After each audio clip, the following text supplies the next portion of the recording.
नमस्कार दोस्तों, उत्कर्ष के ऑनलाइन प्लेटफॉर्म पे आपका हार्दिक स्वागत है। बात कर रहे हैं रिकर्शन की। तो रिकर्शन क्या होता है? जनरली रिकर्शन की प्रोग्रामिंग या रिकर्शन के कॉन्सेप्ट को समझने के लिए पहले रिकर्शन का मतलब समझ लेते हैं कि रिकर्शन होता क्या है। एक चीज़ जो अपने आप को ही कॉल करे, अपने आप को ही वापस रिपीट करे, वो रिकर्शन होता है। जैसा कि आप यहाँ पे इमेज में देख रहे हो, यहाँ पे एक रिकर्शन आपको जनरेट होता हुआ दिख रहा है। एक इमेज अपने आप को ही कॉल कर रही है। आपको एक और इमेज दिखाता हूँ। जब तक आप रिकर्शन को फील नहीं करोगे तब तक आपको चीज़ समझ में भी नहीं आएगी। यहाँ पे एक पेंटिंग है। इस पेंटिंग के अंदर सेम वो की वो पेंटिंग बन रही है, फिर वो इनफाइनाइट टाइम तक अंदर ही अंदर पेंटिंग जनरेट होती जा रही है। तो ये जो पेंटिंग है ये एक रिकर्सिव पेंटिंग है, यानी रिकर्शन है। बात करते हैं रिकर्शन हमारे प्रोग्रामिंग के अंदर कहाँ पे और कैसे यूज़ होता है। जैसा कि आपको पता है कि डेटा स्ट्रक्चर जैसे स्टैक, क्यू, लिंक लिस्ट या ट्री ग्राफ, इनको प्रोसेस करने के लिए या इनको मैनेज करने के लिए हमको रिकर्सिव फंक्शन बनाने पड़ते हैं। तो रिकर्शन के ऊपर एक छोटा सा एग्जांपल समझते हैं आज हम, रिकर्शन कैसे होता है। ये है हमारा मेन फंक्शन। मेन फंक्शन ने एक फंक्शन रिकर्स को कॉल किया। ये है हमारा नॉर्मल फंक्शन कॉल। कैसा फंक्शन कॉल है? Normal function call.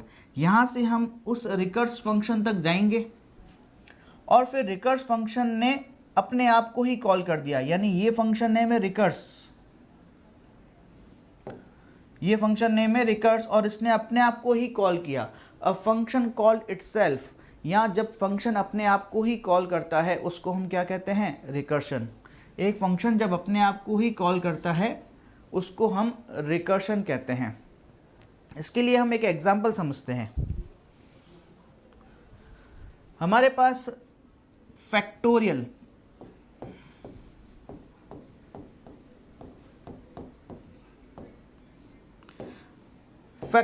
कैलकुलेट करने का जो नेचुरल फॉर्मूला होता है, जैसे हम मान लेते हैं किसी नंबर n का फैक्टोरियल निकालना है, तो उसका फैक्टोरियल कैसे निकलता है? n into again factorial n minus one. एक यूनिवर्सल ट्रुथ है फैक्टोरियल में, factorial zero is equal to one.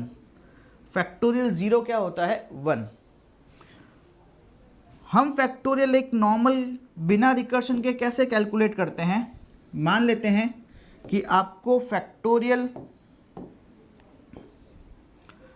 4 calculate करना है, तो आप फैक्टोरियल को कैलकुलेट करते हो 4 into 3 into 2 into 1 equal to 24।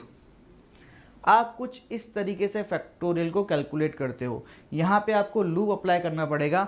Number से लेकर 1 तक सब नंबर्स को आपस में मल्टीप्लाई किया, रिजल्ट कैलकुलेट किया। ये एक सिंपल मेथड है। बात करते हैं रिकर्शन की। रिकर्शन के अंदर मान लेते हैं कि एक फैक्टोरियल 5 आपको कैलकुलेट करना है, तो हमारे पास फॉर्मूला क्या है सबसे पहले वो देख लेते हैं। फैक्टोरियल n क्या होता है? n into factorial n minus one, यानी एक फैक्टोरियल वापस दूसरे फैक्टोरियल को क्या कर रहा है? कॉल। और एक चीज factorial zero is equal to one. Factorial zero क्या होता है? वन होता है। तो फैक्टोरियल 5 की अगर बात करें कि फैक्टोरियल 5 कैसे कैलकुलेट करेंगे, तो हम 5 को बाहर निकालेंगे, मल्टीप्लाई, फैक्टोरियल वापस कॉल करेंगे n माइनस वन से। n की वैल्यू अभी क्या है? 5। तो फैक्टोरियल क्या कॉल हो जाएगा? 4। फैक्टोरियल 4 कॉल हो जाएगा। अब बात करते हैं फैक्टोरियल 4 कैसे कैलकुलेट करेंगे। 4 की वैल्यू बाहर निकाली, मल्टीप्लाई, वापस कॉल होगा फैक्टोरियल 3, यानी एक फैक्टोरियल वापस फैक्टोरियल को कॉल कर रहा है। फैक्टोरियल 3 कैसे कैलकुलेट करेंगे? 3 इंटू फैक्टोरियल 2। फैक्टोरियल 2 कैसे कैलकुलेट होगा? 2 इंटू फैक्टोरियल 1। और ये 1 कैसे कैलकुलेट, फैक्टोरियल 1 कैसे कैलकुलेट होगा, 1 इंटू फैक्टोरियल 0। और आपको एक चीज़ पता है, हमारे पास दो ही फॉर्मूले थे, फैक्टोरियल n होगा equal to n into factorial n minus 1 और फैक्टोरियल 0 इक्वल टू 1। अगर फैक्टोरियल 0 है उसकी वैल्यू क्या होगी, 1, यानी फैक्टोरियल 0 कितना हो जाएगा, 1। अब यहाँ पे होती है हमारी बैक ट्रैकिंग। बैक ट्रैकिंग के अंदर हम वापस प्रोसेस को रिवर्स करते हैं, यानी सबसे पहले 1 इंटू 1 कैलकुलेट हो जाएगा 1, उसको मल्टीप्लाई करेंगे 2 के साथ, जो रिजल्ट आया उसको मल्टीप्लाई करेंगे 3 के साथ, जो रिजल्ट आया उसको मल्टीप्लाई करेंगे 4 के साथ, उसका जो रिजल्ट आया उसको मल्टीप्लाई करेंगे 5 के साथ, और ये हमें जनरेट कर देगा 120। कितना, 120। तो फैक्टोरियल 5 120 रिकर्सिवली इस तरीके से कॉल होता है। यहाँ पे जब हम फैक्टोरियल 5 की बात कर रहे हैं तो यहाँ पे फैक्टोरियल 5 को कैलकुलेट करने के लिए 5 को बाहर निकाला, इनटू वापस फैक्टोरियल कॉल किया n-1 यानी 4 से। तब ये 5 को हम एक डेटा स्ट्रक्चर स्टैक के अंदर स्टोर कर देते हैं। फिर फैक्टोरियल 4 कॉल हो जाता है। जब फैक्टोरियल 4 कॉल होता है तो हम 4 इंटू फैक्टोरियल 3 कॉल करते हैं, वापस 4 को स्टैक के अंदर पुश करते चलेंगे और आगे से आगे हम मूव करते चलेंगे, आगे बढ़ते चलेंगे। जैसे ही फैक्टोरियल 0 मिल जाएगा वो रिटर्न कर देगा 1, और जैसे ही फैक्टोरियल 0 की वैल्यू 1 हम कैलकुलेट कर लेंगे, हमारे पास आ जाएगी, हम वापस बैक ट्रैक करेंगे, स्टैक से पॉप करते रहेंगे, वैल्यू को मल्टीप्लाई करते रहेंगे और फाइनली रिजल्ट हम यहाँ पे प्रिंट कर देंगे। अगर हम बात करें इस फंक्शन के कोड की, या ये फंक्शन का कोड कैसे लिखा जाएगा, तो मुझे रिटर्न क्या करना है, एक इंटीजर वैल्यू। फंक्शन का नाम है हमारे पास फैक्टोरियल।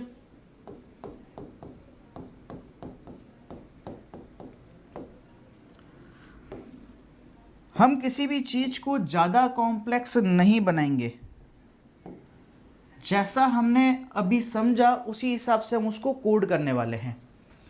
अब आर्ग्यूमेंट के अंदर, यानी इस फंक्शन को हम इनपुट क्या देंगे, एक वैल्यू जो इंटीजर टाइप की होगी n। अभी हमने क्या समझा, सिर्फ दो चीज़ें। क्या, फैक्टोरियल 0 जो होगा उसको रिटर्न हो जाएगा 1, और फैक्टोरियल 0 के अलावा कोई भी अगर नंबर है तो उसको रिटर्न मिलेगा n इंटू n-1। सिंपल सी बात है।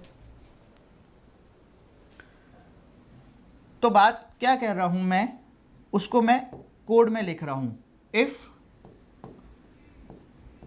अगर ये n की वैल्यू 0 है तो मुझे रिटर्न क्या मिलेगा,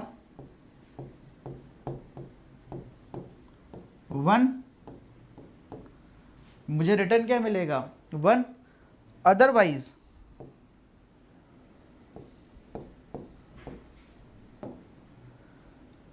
अब अगर आप थोड़ा कॉम्प्लेक्स स्टेटमेंट लिखना चाहते हैं तो जैसे मैं लिख रहा हूं, रिटर्न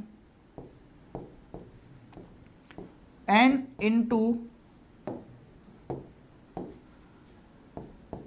वापस फैक्टोरियल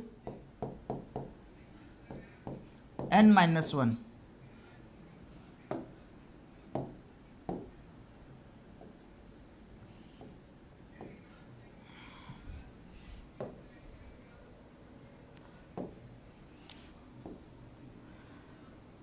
जो हमने यहाँ पे थियोरी के अंदर देखा कि फैक्टोरियल 0 1 होता है और फैक्टोरियल n मतलब कोई भी नंबर हो सकता है, 1 2 3 4 5।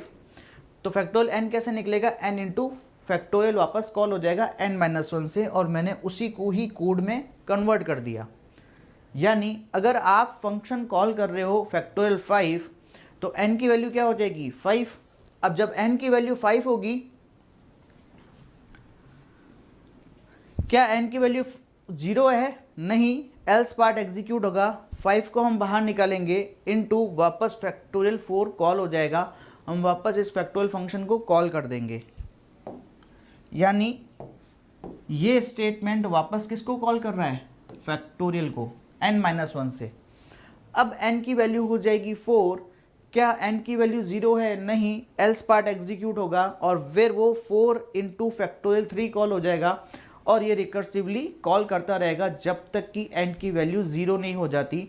जैसे ही n की वैल्यू 0 मिलती है, रिटर्न मिल जाएगा 1 और फिर वो एक एक चीज़ को वापस मल्टीप्लाई कर देगा जितनी भी हमने वैल्यू स्टैक में सेव की थी। अब इस चीज़ को समझिए, ये हमारा कोड था। आपको फैक्टोरियल 4 कॉल करना है तो हमने सबसे पहले 4 इंटू फैक्टोरियल 3 कॉल किया, फैक्टोरियल 3 ने 3 इंटू फैक्टोरियल 2 कॉल किया, 2 इसने फैक्टोरियल 1 कॉल किया, फैक्टोरियल 0 ने रिटर्न किया 1, फिर इसकी वैल्यू मल्टीप्लाई होकर वापस 1 मिल जाएगा, यानी 1 इंटू 1 1, फिर 1 को 2 से मल्टीप्लाई किया, 1 इंटू 2 2, फिर 2 को मल्टीप्लाई किया 3 से तो फैक्टोरियल 3 6 मिल जाएगा, फिर 6 इंटू 4 फैक्टोरियल 4 24 मिल जाएगा। ये फैक्टोरियल कैलकुलेट किया है हमने 4 का। ये कोड मैं आपको एक्सप्लेन कर चुका हूँ। यहाँ पे भी यही बता रहा है कि फैक्टोरियल 0 1 होता है और फैक्टोरियल n क्या होगा, n into factorial n minus 1।